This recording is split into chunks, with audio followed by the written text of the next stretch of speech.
Assalamualaikum warahmatullahi wabarakatuh. Alhamdulillahirabbil alamin wassalatu wassalamu ala asrofil anbiya'i wal mursalin sayyidina Muhammad wa ala alihi wa sahbihi ajma'in. Alhamdulillahirabbil alamin. Sebelumnya yang terhormat Bapak Sugianto Sristiono selaku pengempu dosen mata kuliah Mekanika Fluida dan juga para pemirsa sekalian. Perkenalkan, nama saya Rofi'i dari Prodi Fisika Universitas Airlangga. Pada video kali ini kita akan melakukan pembahasan terkait beberapa pertanyaan yang mana berkaitan dengan mekanika fluida. Mungkin langsung saja di sini akan saya sampaikan, akan saya perlihatkan ada 120 pertanyaan yang mana pertanyaan-pertanyaan ini berkaitan dengan mekanika fluida. Yang mana pertanyaannya sebagai berikut. Di sini ada 120 pertanyaan. Dan di sini kita akan kupas tuntas, kita akan kuliti satu-satu, kita akan bahas secara detail satu persatu dari masing-masing pertanyaan ini, bagaimana jawaban dari masing-masing pertanyaan yang ada di sini. Baik, kita masuk ke pertanyaan pertama ya. Di sini ada pertanyaan dari kelompok 1 dari Rofi'i. Di sini ada pertanyaan, bisakah benda selain gas dan cairan dikelompokkan sebagai fluida? Jika iya, bagaimana caranya? Oke, sebelum kita menjawab ini, kita akan menyiapkan terlebih dahulu. Kita akan menggunakan ChatGPT sebagai sarana kita untuk berdiskusi. Di sini saya sudah menyiapkan ChatGPT dan sudah saya custom juga terkait bagaimana respon dari ChatGPT. Bagaimana kita menempatkan, memposisikan kita, dan bagaimana kita memposisikan ChatGPT sebagaimana yang kita inginkan. Di sini sudah saya lakukan custom ya, sehingga kita tinggal langsung memberikan pertanyaan kepada ChatGPT ini. Baik, kita masuk ke pertanyaan yang pertama. Di sini kita diminta untuk menjawab, bisakah benda selain gas dan cairan dikelompokkan sebagai fluida? Jika iya, bagaimana caranya? Oke, kita coba menuliskan pertanyaan ini kepada ChatGPT ya. Kita lihat bagaimana responnya.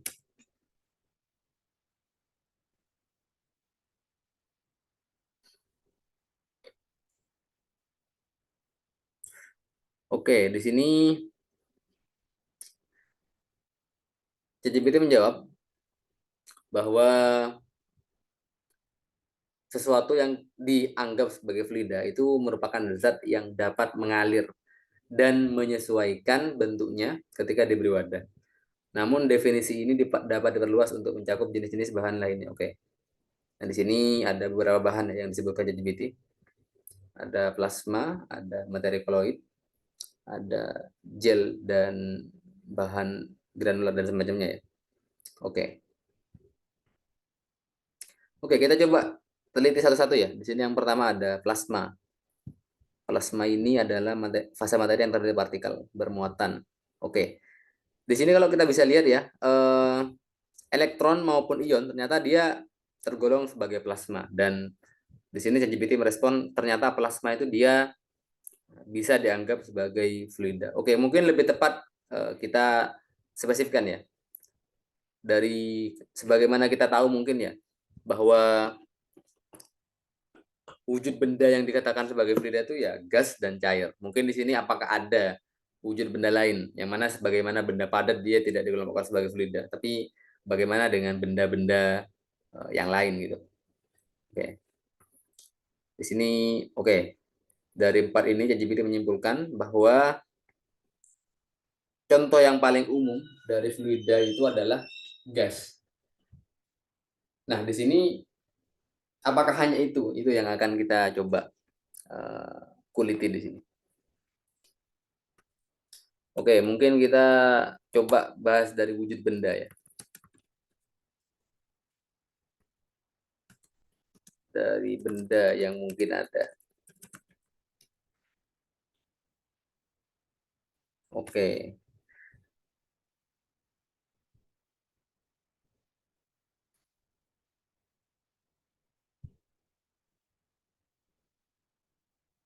Oke, di sini dia menyebutkan ada 5 wujud benda, ada padatan, cairan, gas, plasma, dan kondensat Bose-Einstein. Oke, apakah hanya ini?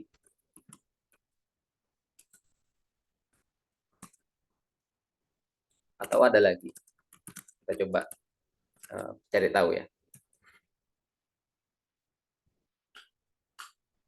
Oke, sebenarnya ada banyak ya. Jadi kita tidak bisa hanya sekedar mengkelompokkan bahwa benda itu ada yang padat, cair, dan gas. Tapi ternyata ada banyak wujud-wujud lain dari benda.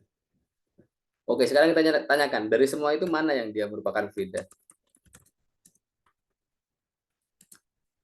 Manakah yang bisa dikelompokkan sebagai fluida?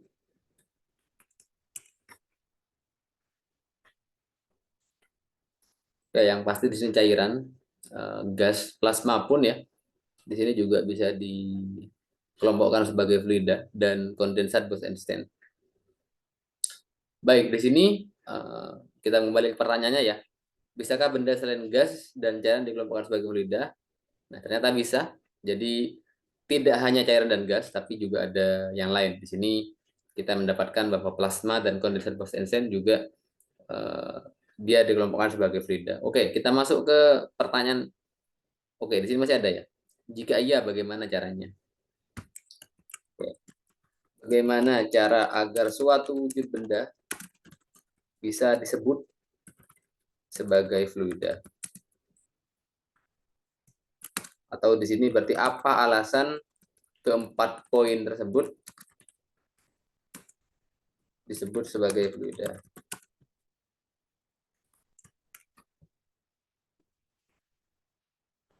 Oke, ini ya.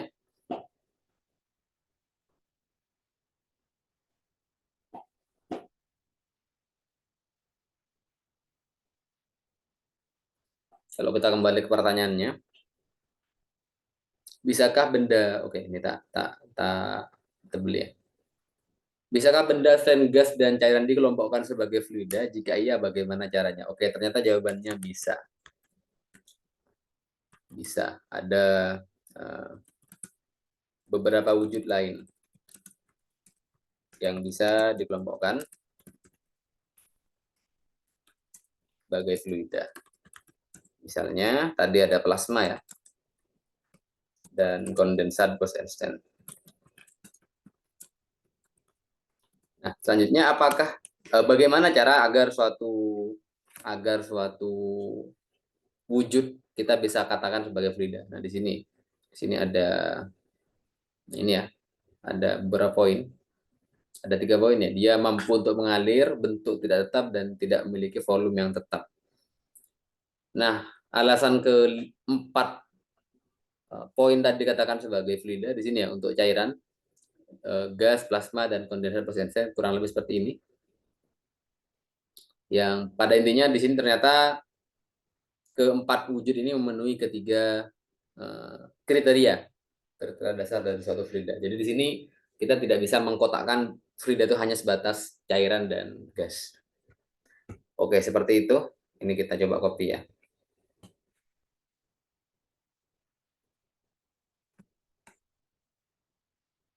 Oke, bentar.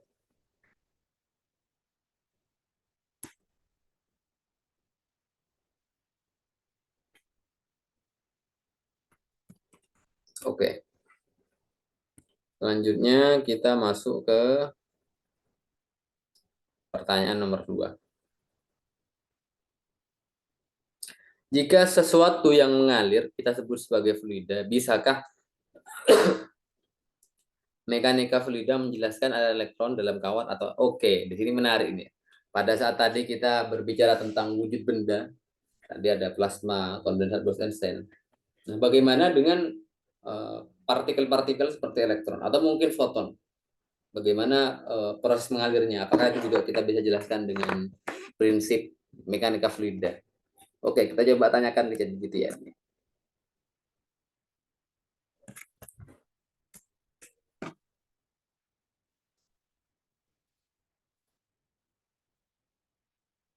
Oke, kita tunggu responnya ya.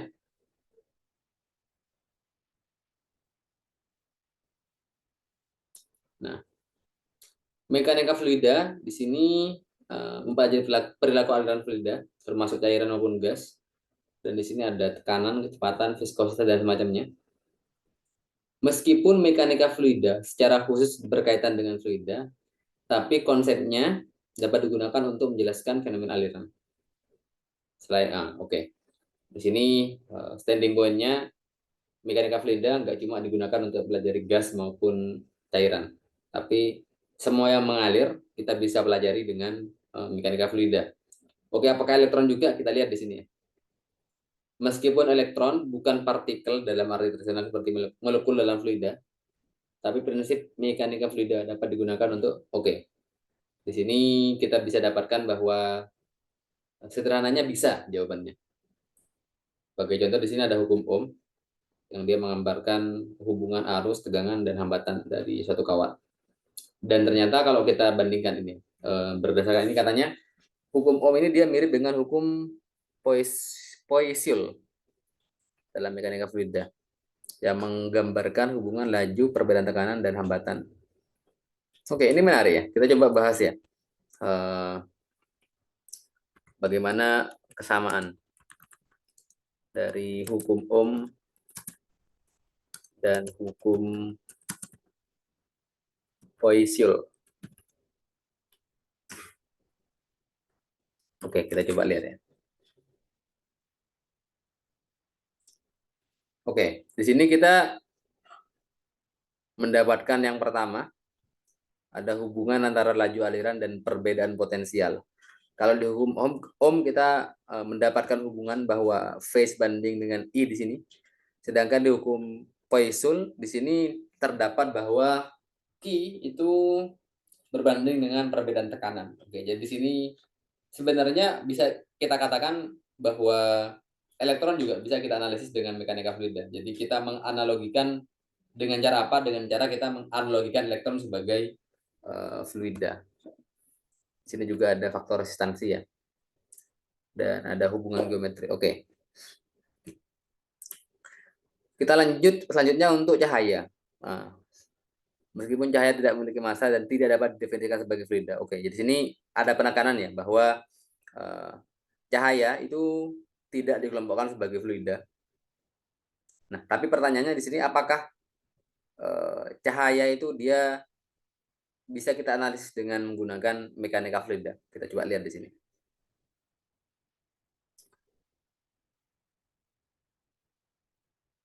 Oke, kita dapat menggunakan analogi mekanika fluida untuk menjelaskan aliran cahaya. Nah, ada satu hal yang bisa disimpulkan dari keduanya. Jadi, baik elektron dalam aliran kawat maupun cahaya dalam serat optik, semuanya dua-duanya bukan fluida, namun kita bisa menggunakan mekanika fluida untuk menganalogikan bagaimana pergerakan dari kedua benda ini, baik itu elektron maupun foton. Jadi di sini kita bisa tahu bahwa mekanika fluida juga bisa kita terapkan dalam kasus non fluida ya, sebagaimana elektron maupun foton. Oke, ini kita juga sudah bahas barusan.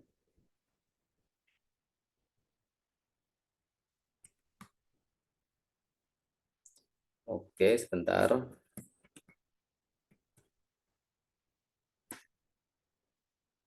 Kita masuk ke pertanyaan nomor 3 sebentar.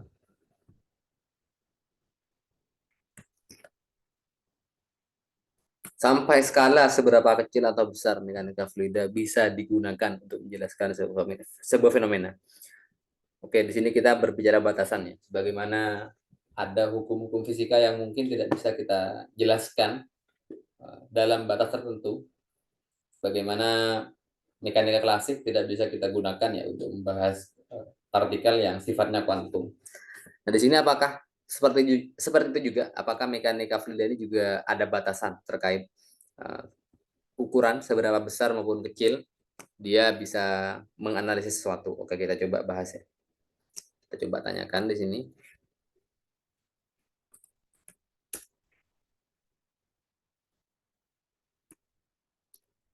Oke.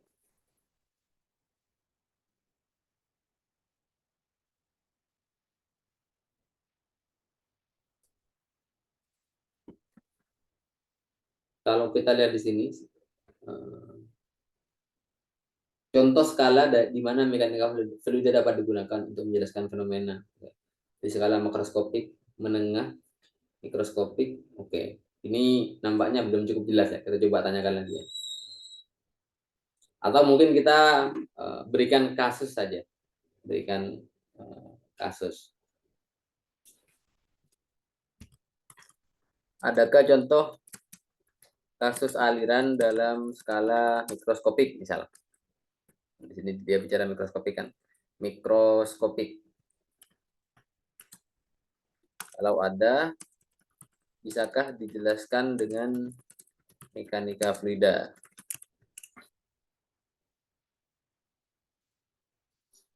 Oke, ternyata yang paling sederhana ya ada aliran dalam kapiler, dalam pipa kapiler manusia. Ternyata ya ada aliran di situ sehingga kita bisa menganalisisnya dengan mekanika fluida. Oke, sekarang kita ubah, astagfirullah. Kita ubah responnya ya. Bentar. Kita ubah pertanyaannya. Kalau dalam skala nanoskopik,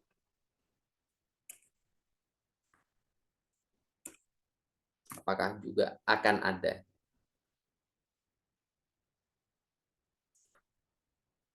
aliran cairan di sekitar nanopartikel? Oke. Kita harus memahami bahwa pada skala nanoskopik, efek permukaan dan gaya interaksi antara fluid dan permukaan nanopartikel menjadi sangat signifikan. Salah satu konsep penting pada skala nanoskopik adalah hukum Stokes-Einstein. Oke, ini untuk partikel-partikel kecil ya. Dalam konteks aliran di sekitar nanopartikel, di sini ada beberapa fenomena katanya. Ada difusi, ada pengaliran aliran, ada pembentukan lapisan. Oke, apa kesimpulannya di sini? Ya, kesimpulannya di sini dalam skala nanoskopik juga mekanika fluida masih bisa kita terapkan ternyata. Oke, kita coba lanjut sekarang.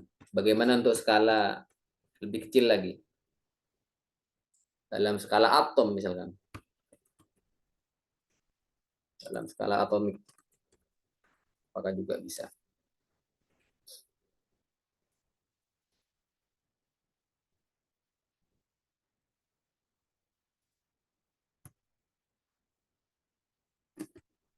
Oke, kita di sini kalau kita lihat, meskipun aliran pada skala atomik lebih tepat dijelaskan dengan mekanika statistik atau mekanika kuantum. Oke. Di sini dari awal sudah ada statement bahwa sebenarnya dalam kasus skala atomik dia sudah lebih baik dijelaskan dengan menggunakan mekanika kuantum atau mekanika statistik dibandingkan mekanika fluida ya.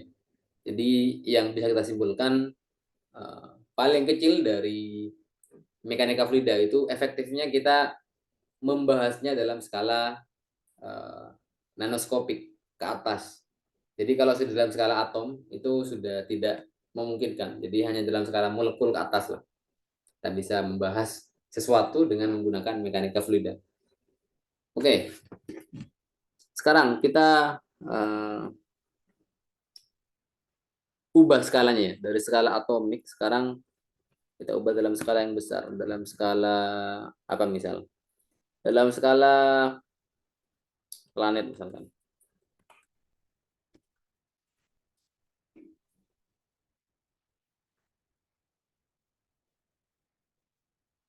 Oke, di sini kita bisa lihat ternyata bagaimana atmosfer dia bergerak. Ternyata juga bisa kita analisis dengan menggunakan mekanika fluida. Oke. Sekarang dalam skala yang lebih besar lagi, dalam skala misalkan dalam skala astronomi misalkan. Apakah di sini juga ada? Oke, ternyata juga angin matahari kita bisa bahas dia dengan menggunakan mekanika fluida ya. Jadi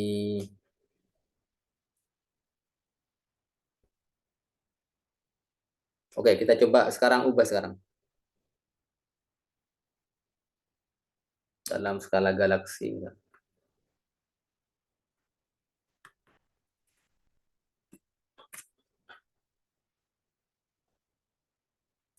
Dan di sini ternyata masih bisa kita menggunakan konsep mekanika fluida ini. Jadi kita menganggap bahwa gas antar bintang itu sebagai fluida. Yang mana gas antar bintang, ya kumpulan bintang sendiri ya kita anggap dia sebagai sesuatu yang mengalir di sini, yang bergerak mengelilingi galaksi. Oke, ini menarik di sini. Jadi kalau kita simpulkan jawaban dari pertanyaan ini ya, ya mekanika fluida ini bisa kita menjelaskan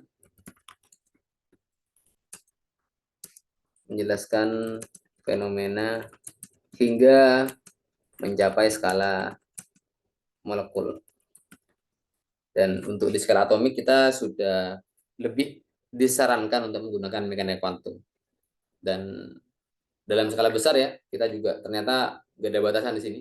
Kita bisa mencoba mempelajari bagaimana angin matahari, bagaimana gas antar bintang, kita bisa pelajari dengan mekanika fluida.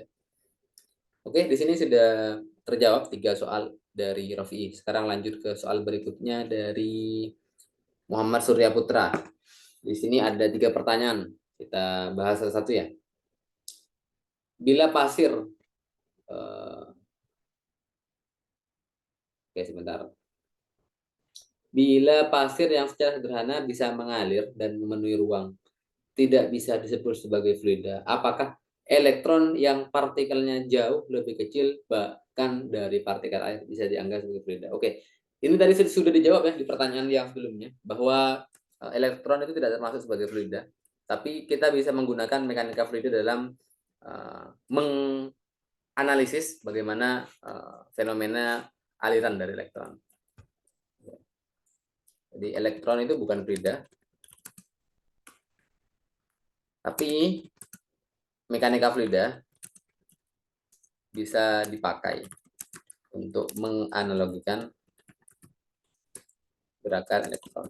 Dan kita juga lebih dianjurkan menggunakan mekanika kuantum maupun statistik ya untuk menganalisis bagaimana pergerakan dari elektron. Bahkan atom pun ya, lebih-lebih ini elektron yang jauh lebih kecil. Selanjutnya masuk ke pertanyaan kedua. Bila bisa dianggap sebagai fluida, apakah teori-teori dalam mekanika fluida seperti finite element dan metode komputasi fluida dinamik? Bila bisa dianggap sebagai fluida, apakah teori-teori dalam mekanika fluida seperti finite element dan metode komputasi fluid dinamik? Ini nampaknya pertanyaannya kurang ada yang kurang ya sepertinya ini. Bila bisa dianggap sebagai fluida, oke, tadi elektron ya yang ditanyakan ya. Kalau kita anggap sebagai fluida, apakah teori-teori dalam mekanika fluida, teorinya itu ada finite element dan metode komputasi fluida dinamik, ini berlaku? Mungkin gini pertanyaannya. Berlaku pada elektron. Oke, ini menarik. Tadi kita sudah mengetahui bahwa elektron kita bisa analogikan sebagai fluida, meski elektron sendiri bukan fluida ya. Tapi kita bisa analogikan elektron sebagai fluida. Dan kita pengen tahu apakah kemudian teori-teori ini, finite element dan metode komputasi fluida bisa diterapkan atau berlaku dalam pada elektron. Oke, kita coba lihat di sini jawabannya.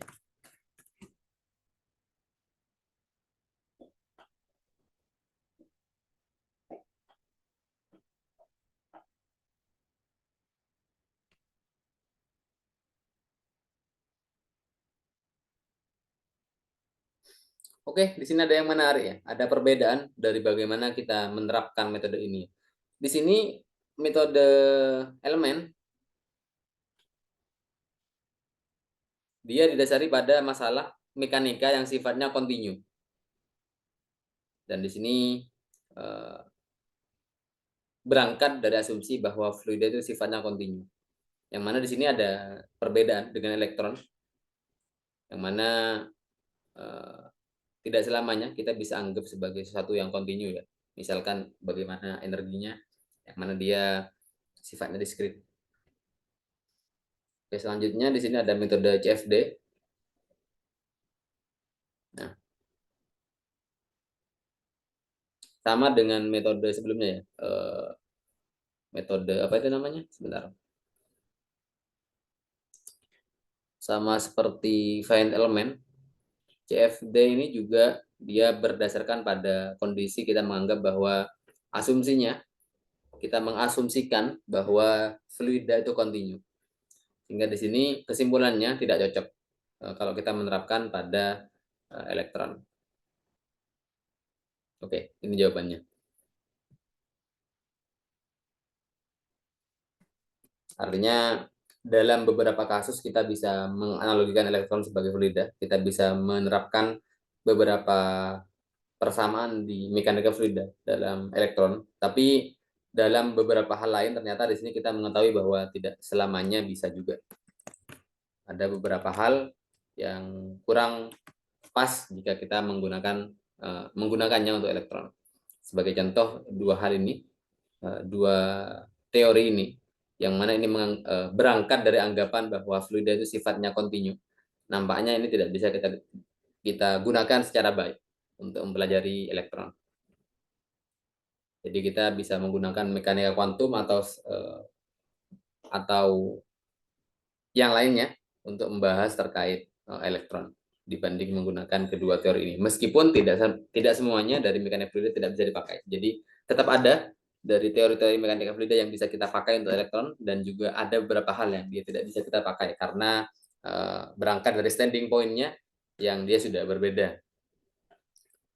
Oke, kita bahas selanjutnya nomor 3. Di sini kita akan membahas, bila elektron kita katakan sebagai fluida dan bisa dianalisis menggunakan metode atas, apakah atribut kuantum dari elektron masuk dalam analisis atau tidak? Oke, di sini sudah terjawab ya. Jawabannya di sini elektron tidak termasuk sebagai fluida.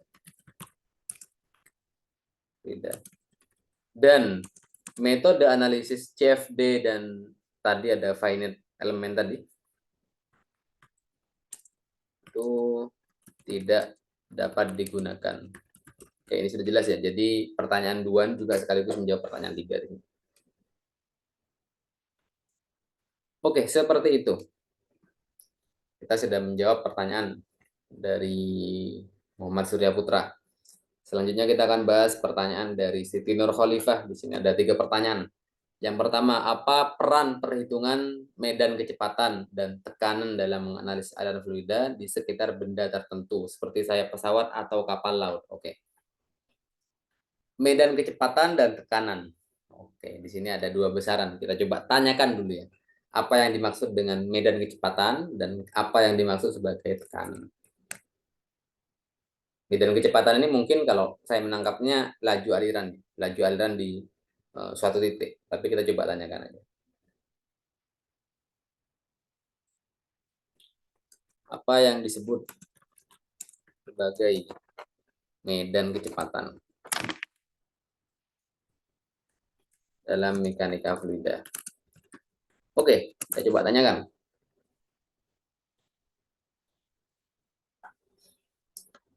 Dalam mekanika fluida, medan kecepatan mengacu pada distribusi kecepatan dari fluida di seluruh ruang. Medan kecepatan biasanya diwakilkan dengan bentuk vektor.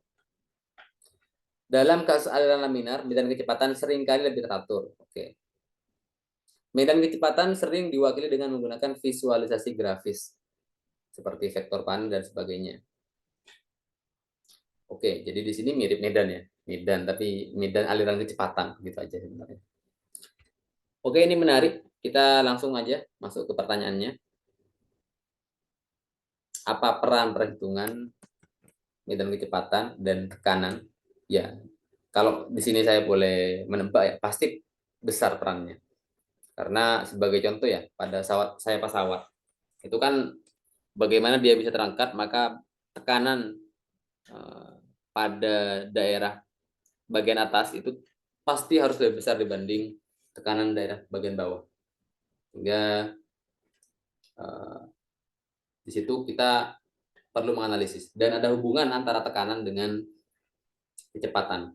Dimana kalau kita lihat ya pada kasus pesawat itu kan kalau kita punya aliran udara di sayap pesawat, agar pesawat itu bisa naik maka aliran udara di bagian atas sayap pesawat itu harus lebih cepat dibanding bagian bawahnya.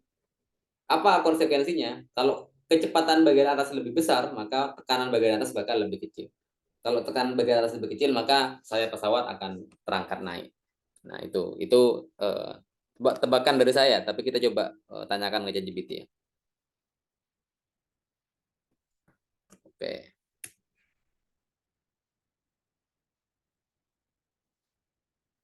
Oke ya, ini dia. Yang pertama menentukan pola aliran.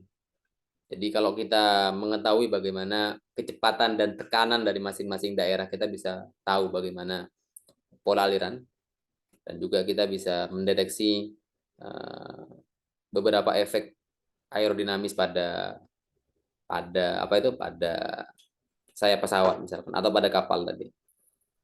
Dan nah ini yang paling penting di sini kita bisa menghitung sebagai contoh pesawat eh, seberapa tinggi pesawat itu bisa naik.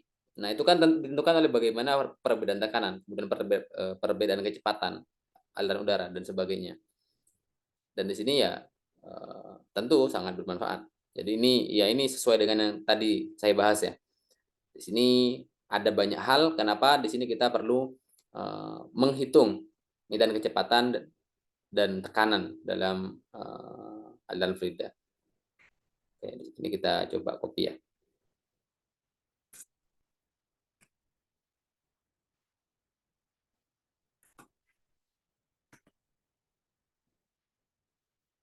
Oke,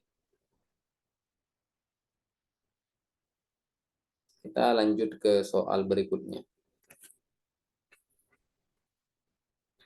Bagaimana hukum kontinuitas dan hukum Bernoulli digunakan untuk menganalisis aliran fluida dalam sistem perpipaan? Oke, di sini hukum kontinuitas dan hukum Bernoulli. Ya, kita tuliskan dulu ya persamaannya ya. Tuliskan hukum kontinuitas.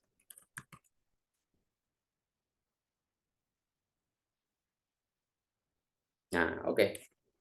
Ini dia. Kita coba copy ya.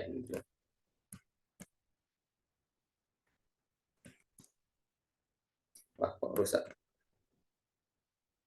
Oke, mungkin kita nggak usah tulis persamaannya ya. Selanjutnya hukum Bernoulli.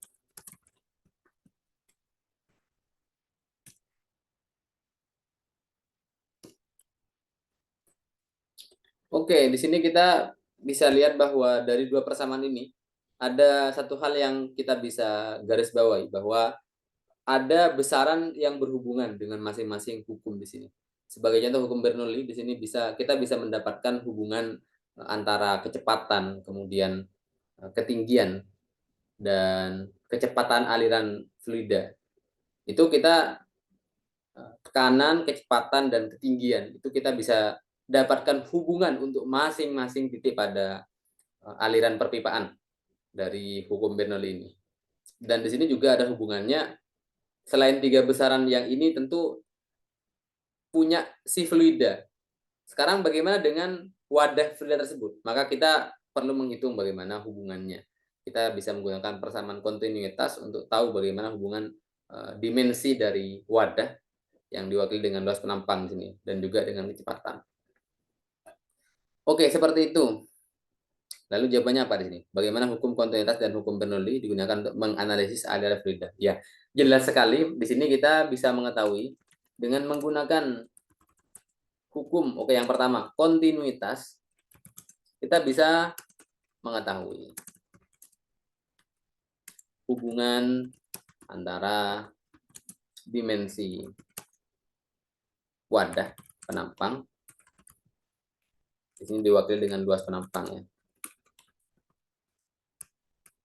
Dan juga besaran pada aliran fluida.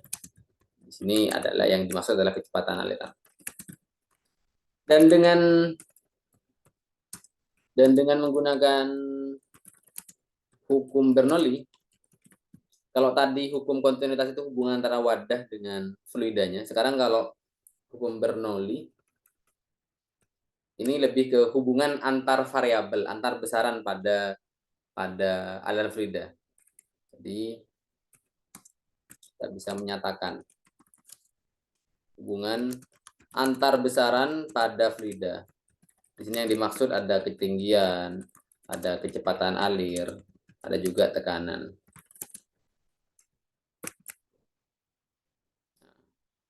Di semua titik ada sistem perpipaan. Oke, seperti itu. Di sini kita sudah menjawab nomor 2 ya. Selanjutnya kita akan bahas nomor 3. Bagaimana fenomena boundary layer mempengaruhi distribusi tekanan dan kecepatan. Kita coba copy ini ya. Duduk sebentar.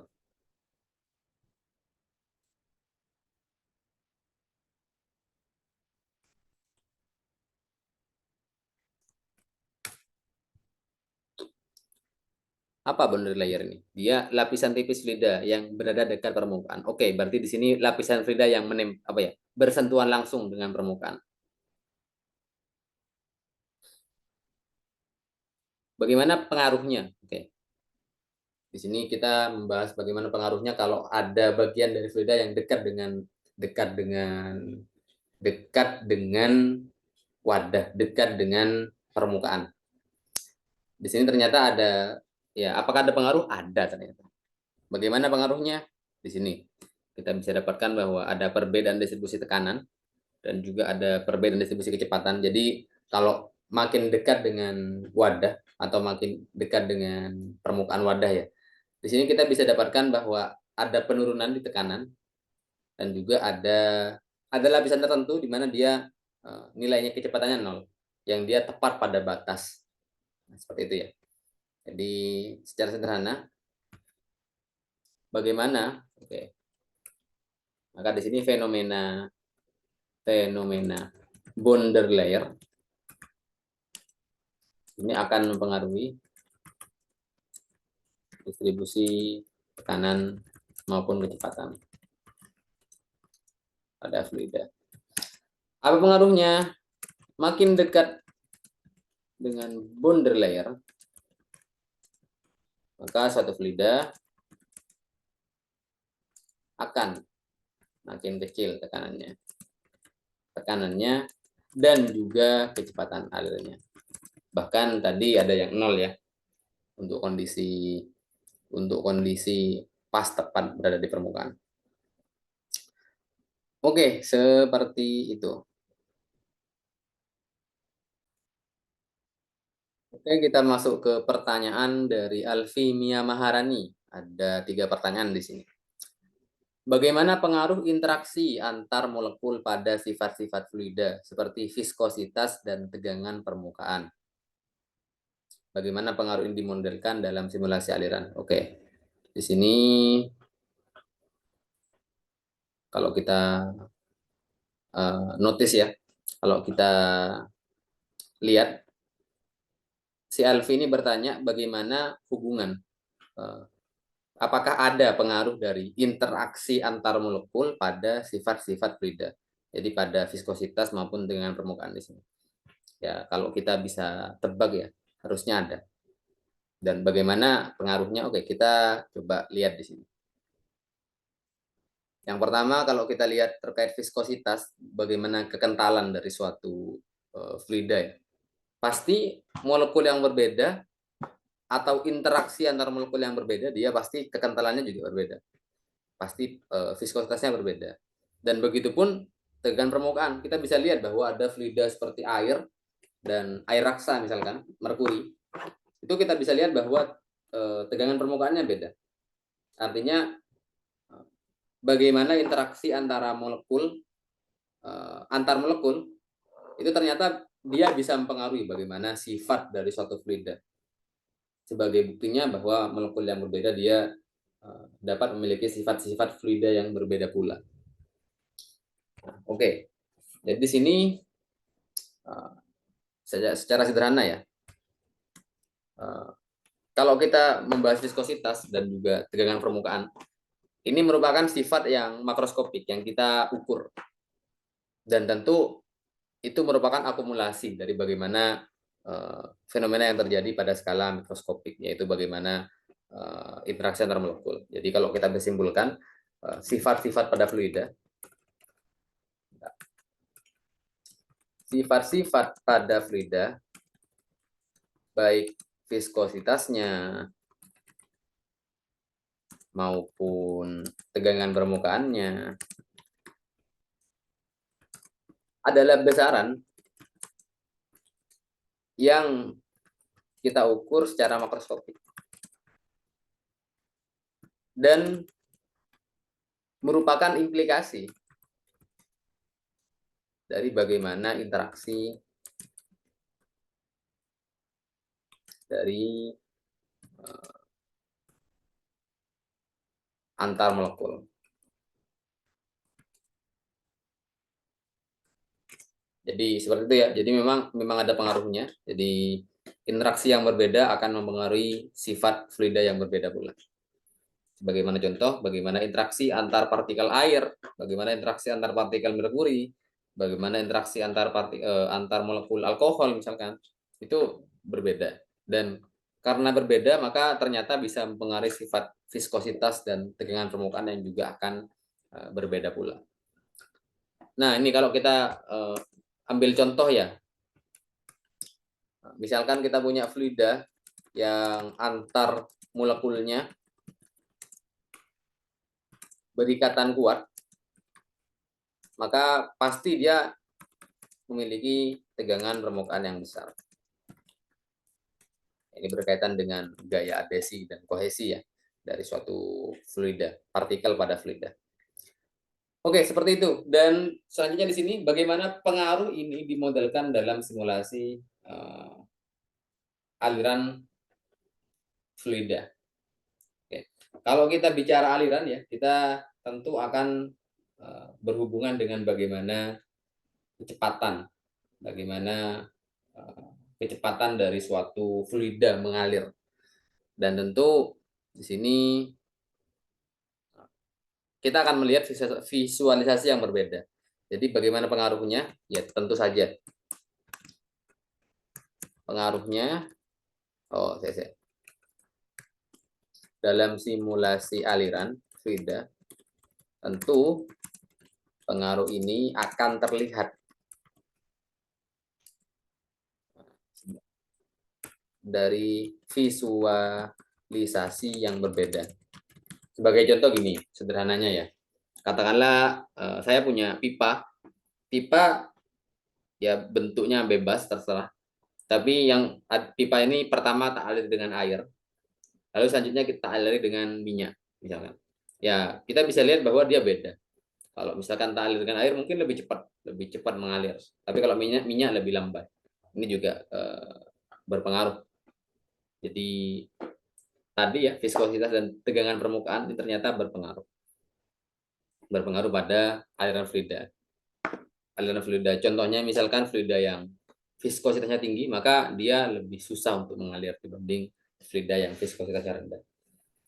Jadi dari mana kita bisa melihatnya ya, kita bisa lihat dari bagaimana dia dimunculkan dari kecepatan alir dari masing-masing fluida.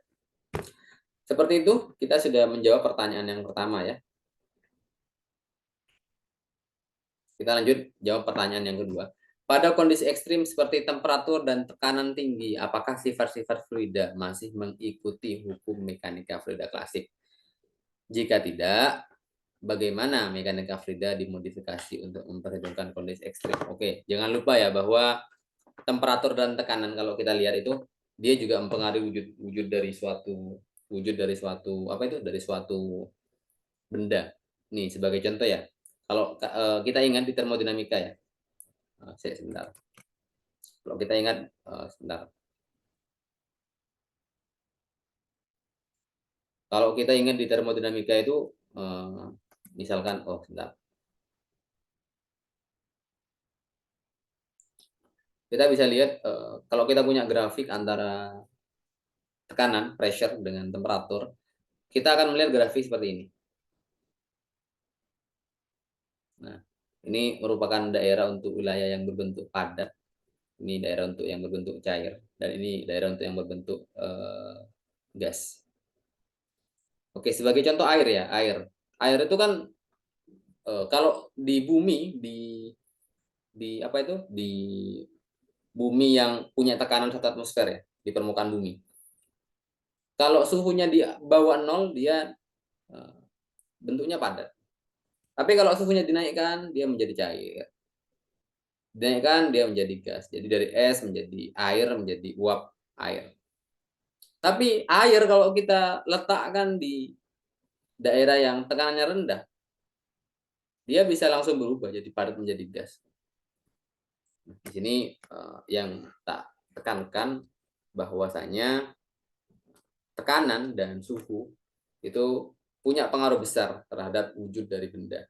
Nah, di sini sebagai contoh kalau benda itu wujudnya padat maka dia tidak bisa kita analisis dengan mekanika fluida. Tapi kalau bentuknya cair maupun gas kita bisa analisis. Oke, seperti itu. Kita kembali ke pertanyaannya ya. Jadi untuk kondisi yang ekstrim kalau dia tekanannya besar sekali dan kemudian suhunya juga besar sekali. Nah, oke, sebentar mana itu? Apakah sifat fluida masih mengikuti hukum mekanika fluida klasik? Nah, oke, kita coba bahas di sini. Apakah iya atau tidak? Kita langsung pakai ChatGPT ya.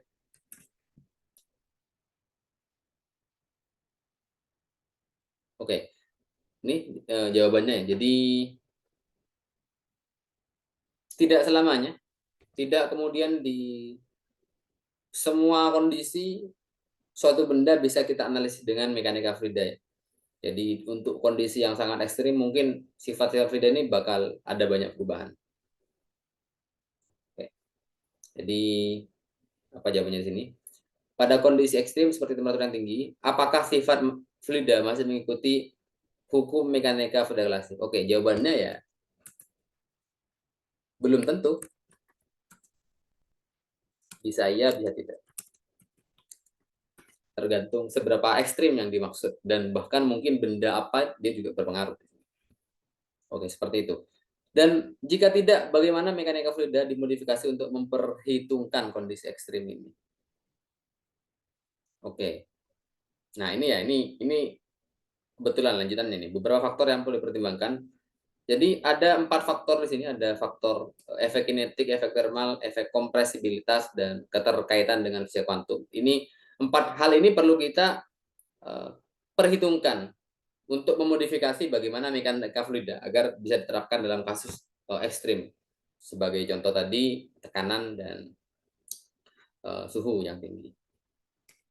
Ini ya, ini kebetulan juga sekaligus menjawab ya. Nah, bentar.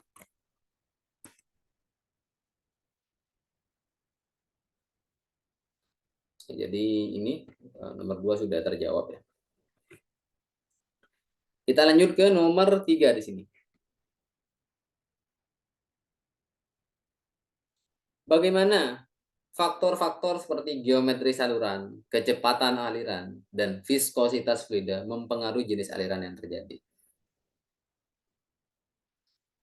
Oke, yang pasti dia berpengaruh ya.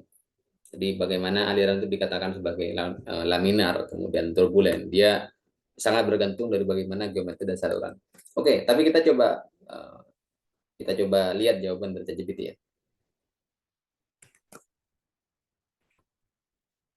Bentar.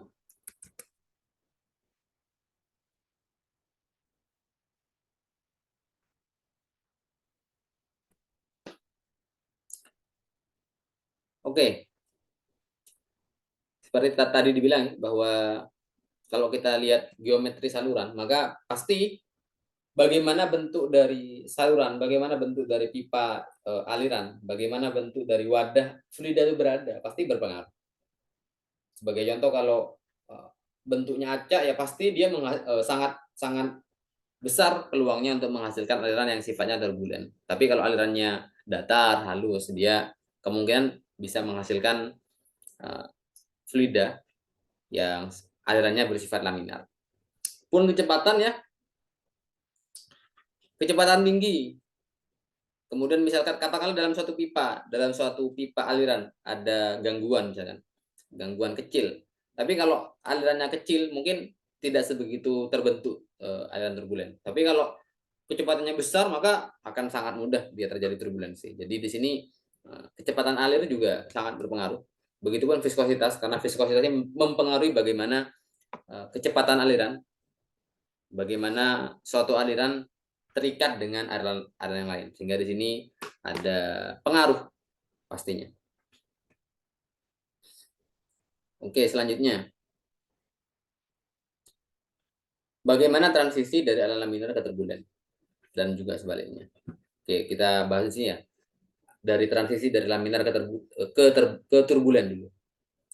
Ini ketika kecepatan aliran meningkat, oke.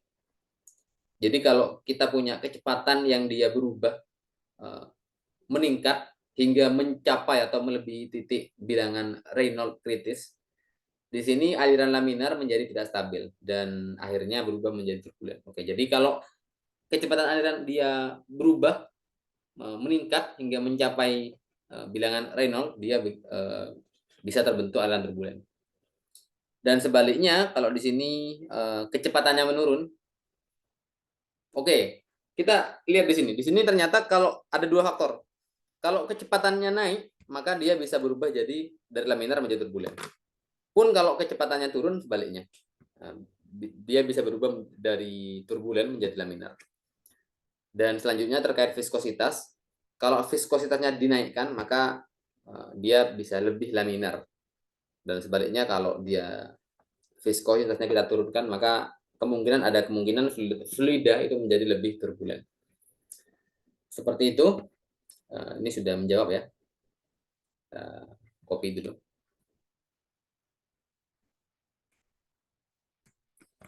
Oke, kita tuliskan di sini. Benar.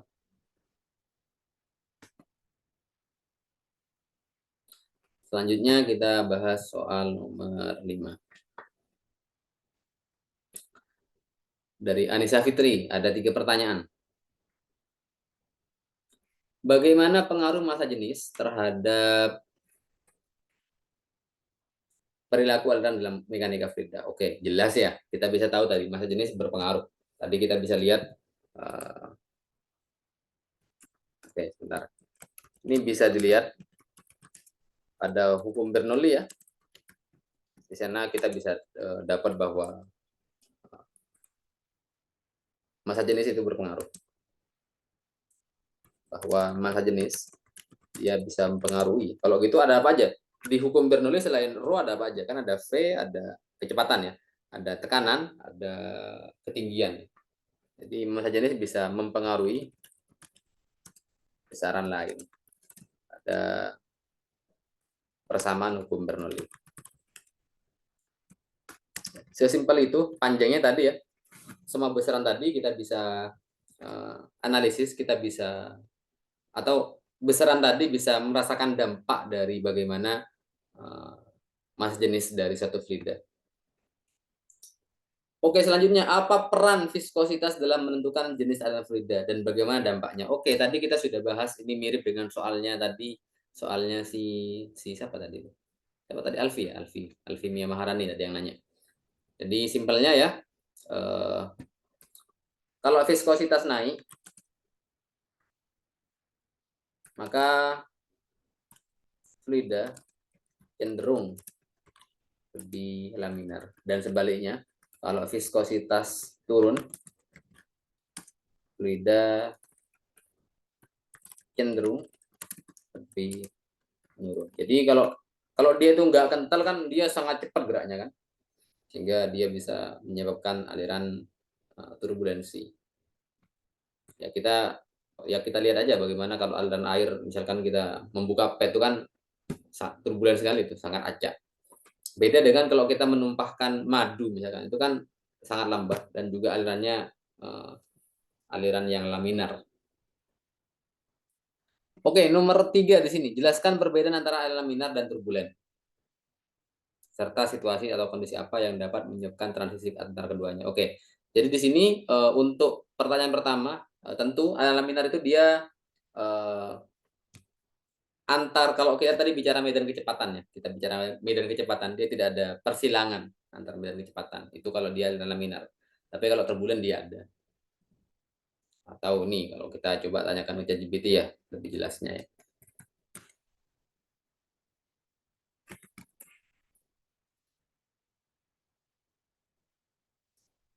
Nah, ini ada perbedaan dari struktur, pola aliran, kemudian gaya gesekan, dan semacamnya. Ada perbedaan dari dua jenis aliran ini. Oke. Nah, ini kita coba copy ya.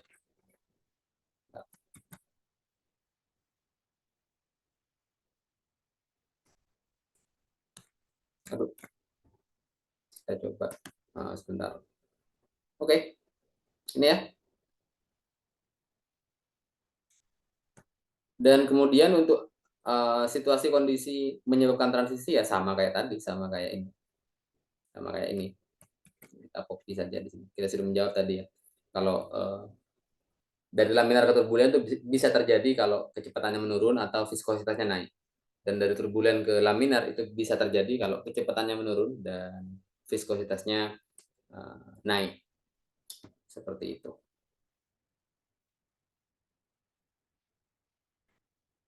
Oke.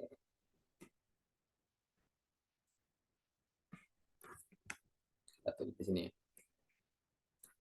Oke, kita lanjut ke soal nomor 6 dari Netanya Bonita Tomasoa. Di sini ada 3 soal. Yang pertama, partikel apa saja yang bisa digolongkan sebagai fluida? Oke, di sini kita tadi sudah menjawabnya ya, bahwa yang kita sebut sebagai fluida ya ada banyak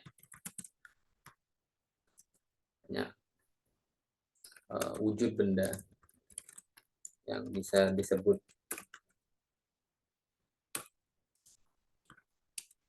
fluida. Di antaranya ada cairan, gas, plasma, maupun tadi kondensat, Bose-Einstein. Oke, seperti itu kita sudah menjawab nomor 1. Selanjutnya nomor 2. Hukum apa saja yang digunakan sebagai acuan dalam perhitungan mekanika fluida? Oke, ini sangat banyak ya. Jadi di sini ini kebetulan juga menjadi apa yang akan kita bahas di video selanjutnya. Tapi oke, di sini kita akan menyebutkan beberapa saja ya. Oke. Dan kita mungkin akan lebih mudah kita gunakan ChatGPT aja.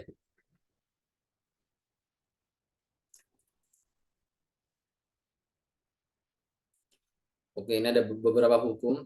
Mungkin kurang tepat nih. Tuliskan juga persamaannya.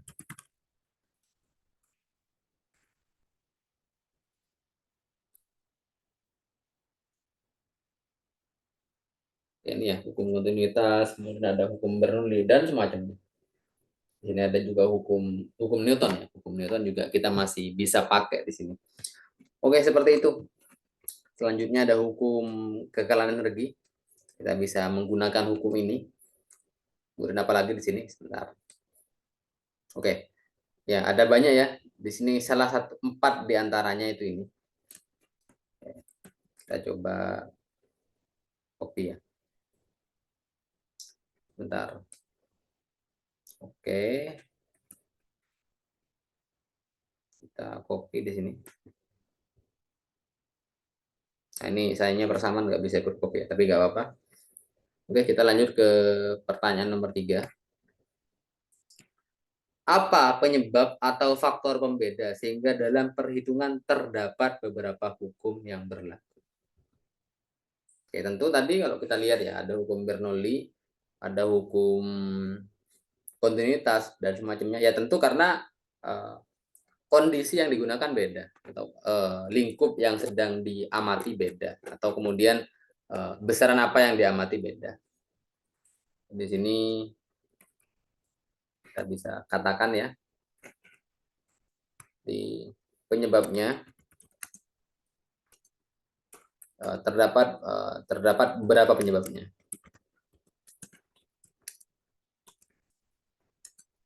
Oke. Apa aja? Misalnya perbedaan besaran yang diukur.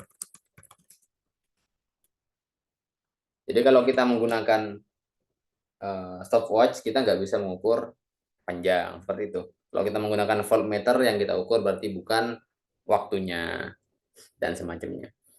Dan selanjutnya juga bisa karena apa lagi kira-kira? Ya, selain perbedaan besaran yang diukur, ada juga penyebab lainnya kenapa kita menggunakan beberapa hukum.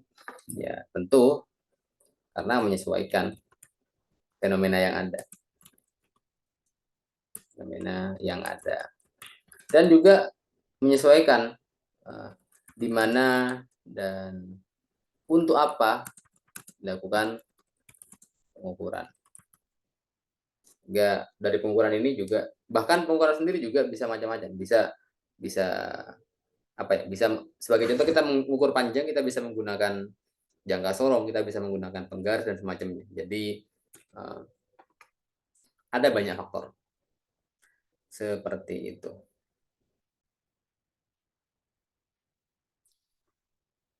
Oke, kita lanjut ya. Kita bahas terkait pertanyaan selanjutnya dari Adelia Rizky. Di sini kita ada 3 pertanyaan. Dikatakan hukum kontinuitas bisa terjadi jika tidak ada sumber lain atau cabang lain. Jika ada sumber lain, 2 masukan dan 1 keluaran, apakah hukum kontinuitas masih berlaku? Apakah ada modifikasi bentuk hukum tersebut? Atau hukum harus menggunakan hukum atau prinsip lain? Oke. Jadi di sini simpelnya seperti ini yang dipertanyakan oleh Adelia Rizky ya. Di kalau kita bicara hukum kontinuitas itu kan misalkan ini ya, ada satu apa ya, satu lubang keluar, satu lubang juga. Tapi gimana kalau misalkan ada 2 lubang gitu, yang dia akhirnya nyatu dan keluarnya jadi satu gitu. Nah ini kan kalau kita pakai kontinuitas kan V1 kali A1 sama dengan V2 kali A2. Nah kalau ini bagaimana? Nah, itu yang ditanyakan oleh Adelia Rizky di sini ya. Seperti itu pertanyaannya. Kita coba copy ya, copy soalnya ya. Kita coba tuliskan di ChatGPT.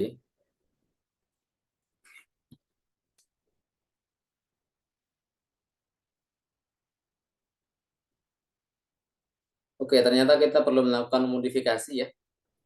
Jadi ya, kita perlu melakukan modifikasi di sini.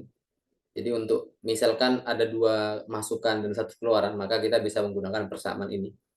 Kita dapatkan dari row 1 A1 V1 plus row 2 A2 V2. Jadi di sini nggak cuma 1 suku tapi jadi 2 suku karena ada 2 masukan dan 1 keluaran. Oke, seperti itu. Jadi apa tadi soalnya? Apakah hukum kontinus berlaku? Berlaku, tapi kita perlu modifikasi. Seperti itu. Jadi jawabannya dia berlaku, tapi perlu dimodifikasi.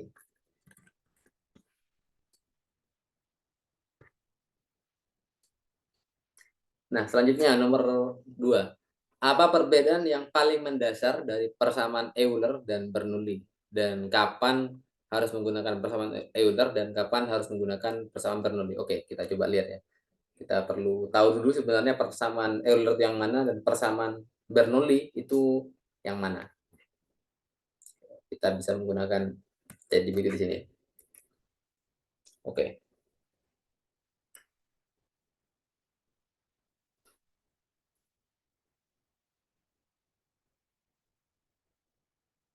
Oke, di sini ada penjelasan ya. Persamaan Euler dia digunakan untuk menggambarkan persamaan fluida yang inviscid, yang tidak kental, yang sangat encer, dan dia uh, formulasi yang lebih umum dan kompleks yang mencakup perubahan kecepatan, tekanan dan kerapatan. Oke. Lalu untuk Bernoulli, dia cakupannya untuk kasus formulasi sederhana dari prinsip konservasi energi dalam aliran fluida.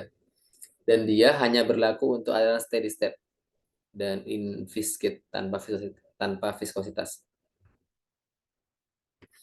Oke, kapan harus menggunakan Euler dan kapan harus menggunakan Bernoulli? Jadi di sini ada perbedaan ya.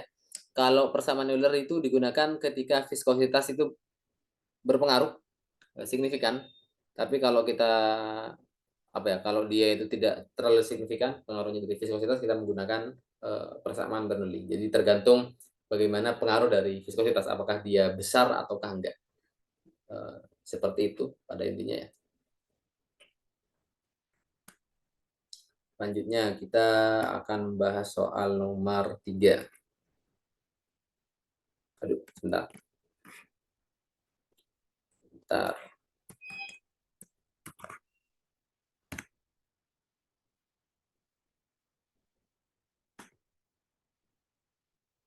Oke, selanjutnya soal nomor 3. Apakah ada syarat tertentu untuk apa ini? Sebentar. Fluida tertentu untuk penggunaan persamaan Euler dan Bernoulli. Oke, tadi ya. Jadi syaratnya ialah seberapa besar atau signifikan pengaruh dari viskositas terhadap aliran cairan atau fluida. Jadi kalau dia pengaruhnya besar, maka kita menggunakan persamaan tadi ya. Kalau besar, kita menggunakan tadi itu sebentar. Kalau signifikan atau besar, kita menggunakan Euler, tapi kalau dia kecil, kita menggunakan persamaan Bernoulli. Oke, seperti itu pertanyaan dari Adria Rizky ya. Kita masuk ke pertanyaan berikutnya. Nah, di sini ada pertanyaan dari Gavira ya. Di sini ada 3 pertanyaan. Yang pertama, dapatkah hukum kontinuitas diterapkan pada aliran fluida yang kompresibel? Mengapa atau mengapa tidak? Dan lalu dengan menggunakan metode manakah untuk menyelesaikan kasus aliran fluida yang kompresibel? Jadi di sini apakah hukum kontinuitas itu berlaku untuk kasus fluida yang kompresibel? Oke, kita coba tanyakan di sini ya, kayak gitu ya. Apakah hukum kontinuitas berlaku untuk fluida yang kompresibel?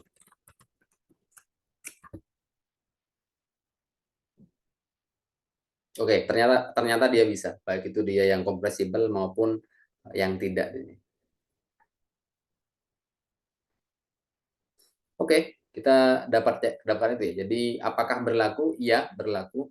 Mengapa dia berlaku? Karena memang pada dasarnya dia berlaku untuk kedua kasus, baik itu dia eh, kompresibel maupun tidak ya. Seperti itu. Dan selanjutnya di sini apakah dapat diselesaikan dengan persamaan Euler maupun Bernoulli? Oke, di sini pertanyaan selanjutnya apakah selain dua hukum kontinuitas, apakah hukum Bernoulli dan hukum Euler itu dia juga berlaku persamaan kedua persamaan ini? Kita coba tanyakan ya. Bagaimana dengan persamaan Bernoulli dan Euler? Apakah berlaku untuk fluida yang kompresibel?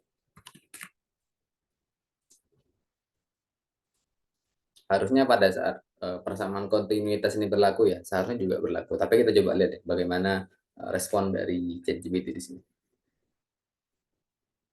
Oke.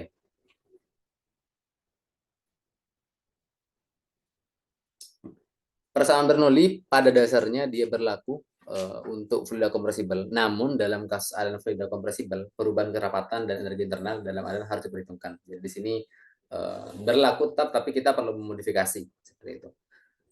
Begitupun pada kasus persamaan Euler, dia berlaku tapi perlu kita modifikasi. Simpelnya seperti itu. Jadi di sini kalau kita katakan jawabannya ya, pertanyaan pertama, apakah berlaku? Bisa diterapkan? Bisa diterapkan. Jadi hukum kontinuitas bisa diterapkan pada aliran fluida yang kompresibel. Nah, mengapa? Ya karena hukum ini dapat berlaku baik untuk kasus yang kompresibel maupun tidak. Pun tidak. Dan artinya ini kita tidak perlu menjawab pertanyaan selanjutnya ya. Dengan menggunakan metode manakah? Ya, dengan metode ini juga tetap berlaku. Dan selanjutnya, apakah dapat diselesaikan dengan persamaan Euler dan Bernoulli? Oke, tadi kita bahas bahwa untuk kasus fluida kompresibel perlu ada modifikasi dari bentuk persamaan, baik itu Bernoulli maupun Euler. Kita lanjut ke soal nomor 2 di sini. Bagaimana hukum kontinuitas digunakan dalam situasi di mana terjadi perubahan drastis dalam aliran fluida, seperti pada fenomena turbulen atau aliran supersonik? Oke. Kita langsung aja kita tanyakan ke ChatGPT ini ya.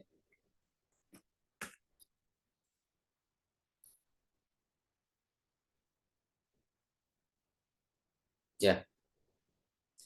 Meskipun hukum kontinuitas mendasarkan asumsinya pada aliran fluida yang stabil, tapi sebenarnya dalam aliran turbulen pun dia tetap berlaku. Di sini meski dalam aliran turbulen ya dia alirannya tidak teratur, tapi kita bisa lihat bahwa rata-rata volume yang mengalir ya dia juga tetap konstan, dan begitupun yang lain di sini. Jadi dalam kedua kondisi ini juga hukum kontinuitas tetap bisa berlaku, tetap bisa kita gunakan, meski memang tetap akan ada perubahan tergantung dari bagaimana situasinya. Oke, seperti itu ya.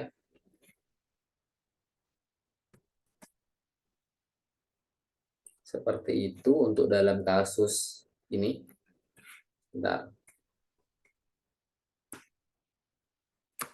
Nah, yang ketiga, apakah ada batasan atau kondisi di mana hukum kontinuitas tidak berlaku dalam konteks aliran fluida, dan bagaimana hal tersebut mempengaruhi analisis dan perancangan? Oke, yang pasti yang pertama, pada saat jumlah aliran yang mengalir masuk dan keluar itu tidak sama, maka dia tidak berlaku. Di sini tentu pada saat ada aliran yang hilang dalam perjalanan, maka hukum kontinuitas tidak berlaku. Sebagai contoh, kalau misalkan kita menganalisis bagaimana aliran dari pipa ya, tapi ada pipa yang bocor, di situ kan ada aliran yang hilang dari, jadi yang masuk tidak lagi sama dengan yang keluar. Nah, maka di situ kita tidak bisa menggunakan hukum kontinuitas. Di sini ada kondisi di mana hukum kontinuitas tidak lagi berlaku, karena ada partikel atau ada fluida yang dia hilang. Seperti itu. Jadi di sini kondisi pada saat yang masuk tidak sama dengan yang keluar, maka tidak bisa kita analisis dengan menggunakan hukum kontinuitas seperti itu. Dan bagaimana hal tersebut mempengaruhi analisis dan perancangan? Ya, tentu berpengaruh, karena pada saat dia berubah, maka mana tadi itu persamaan. Ya, rho 1 V1 A1 dia tidak lagi sama dengan rho 2 V2 dan kalikan A2 seperti itu. Jadi di sini tentu karena hukum kontinuitas tidak berlaku, maka akan mempengaruhi analisis dari perancangan ya sistem perpipaan ataupun yang lain ya, sistem aliran fluida ya, gini aja. Oke, seperti itu untuk jawaban dari pertanyaan yang disampaikan oleh Gavira ya. Kita masuk ke pertanyaan selanjutnya. Di sini ada pertanyaan dari Muhimmatus Saidah.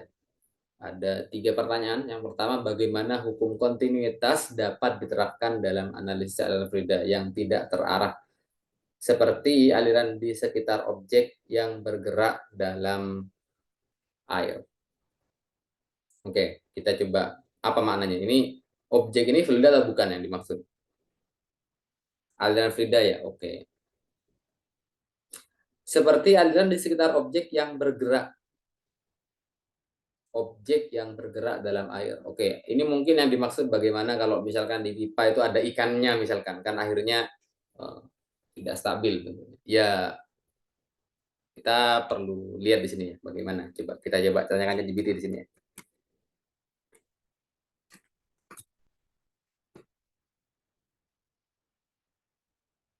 Oke, sebenarnya kalau ini sama dengan pertanyaan tadi ya. Apakah dalam kasus turbulen dia bisa berlaku hukum kontinuitas? Ternyata bisa. Begitupun yang ini seharusnya juga bisa. Tidak ada yang perlu dipermasalahkan di sini. Jadi di sini ya, ini ya.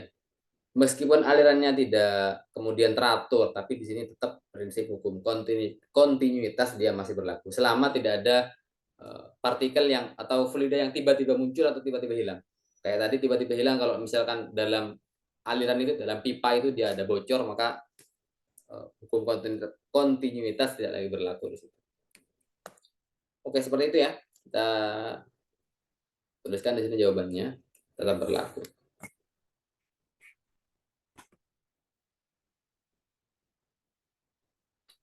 Selanjutnya, mengapa persamaan Euler digunakan untuk menggambarkan gerakan fluida dalam mekanika fluida dan apa implikasinya? Mengapa? Oke.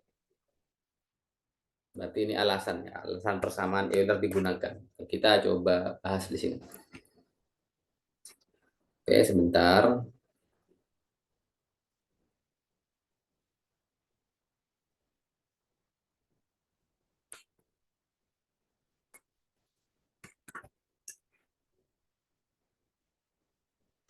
Persamaan Euler digunakan dalam mekanika fluida karena memberikan deskripsi yang cukup oke.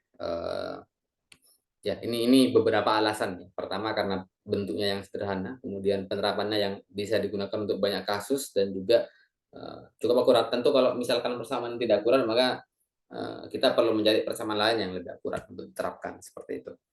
Dan di sini kita bisa mendapatkan hubungan dari bagaimana kecepatan fluida dan juga tekanan fluida dengan menggunakan persamaan Euler ini. Jadi seperti itu ya. Sini alasannya dan juga implikasinya apa. Oke, sebentar.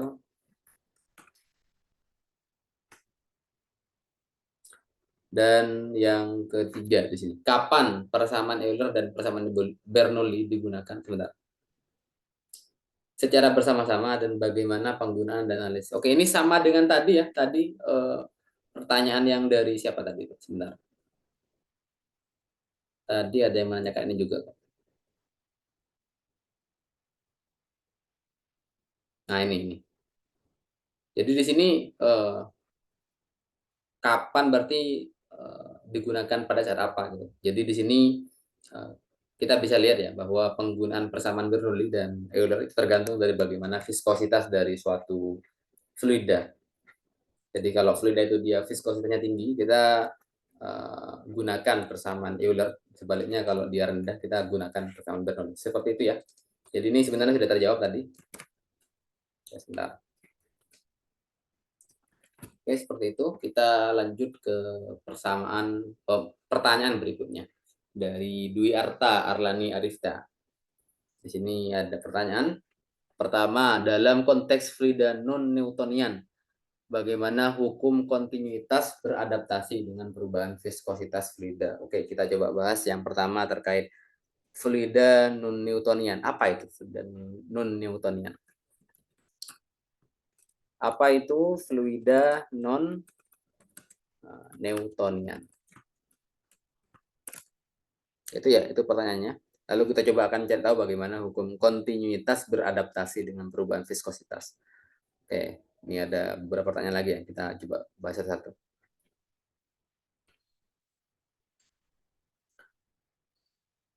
Nah, di sini oke. fluida non Newtonian dia tidak mengikuti hukum viskositas Newton. Oke, jadi di sini pasti ada perubahan. Sebaliknya viskositas fluida non Newtonian dia dapat bervariasi. Di sini apa ya kesimpulannya kalau kita kembali ke tadi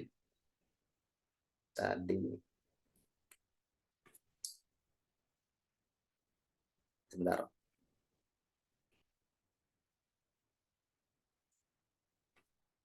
Hukum kontinuitas beradaptasi dengan perubahan viskositas fluida. Oke, langsung aja kita tanyakan ya. Tadi secara sederhana kita tahu bahwa fluida non Newtonian dia tidak mengikuti hukum viskositas Newton. Lalu bagaimana? Apakah ada implikasi, ada pengaruh terhadap hukum kontinuitas? Kita coba lihat di sini. Nah, karena dalam konteks fluida non Newtonian viskositas fluida dia dapat bervariasi dengan kecepatan geser, maka di sini kesimpulannya hukum kontinuitas dia tetap berlaku, namun dia ada beberapa modifikasi seperti itu aja. Nah, oke. Di sini juga ada hubungannya dengan variasi kecepatan geser, kemudian efek tiksotropi, dan juga dengan penggunaan model reologi.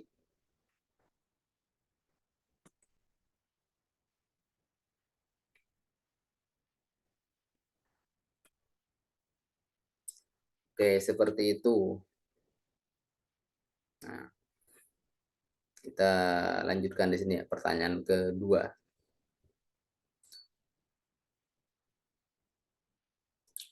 Bagaimana hukum kontinuitas mempengaruhi desain analisis sistem pengelolaan air limbah? Tentu ini pasti berpengaruh.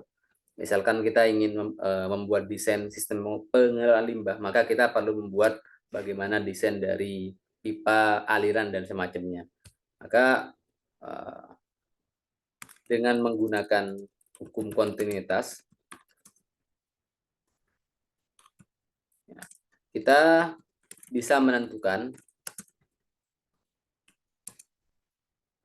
bagaimana dimensi atau ukuran dari pipa aliran air limbah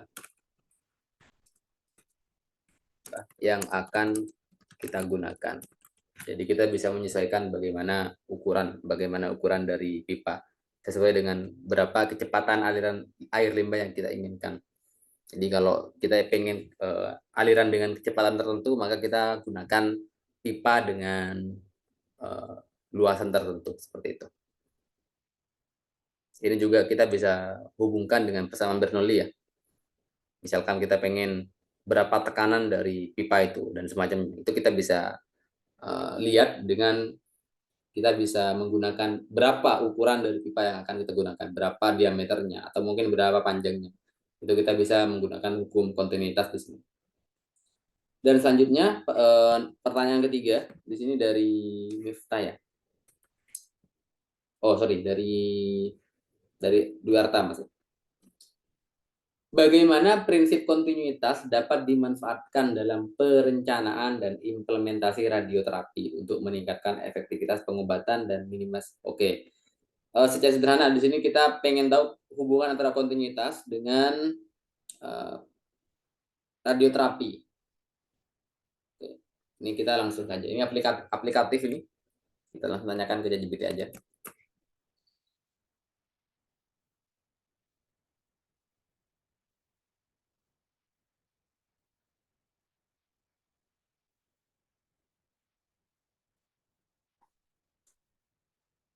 Oke.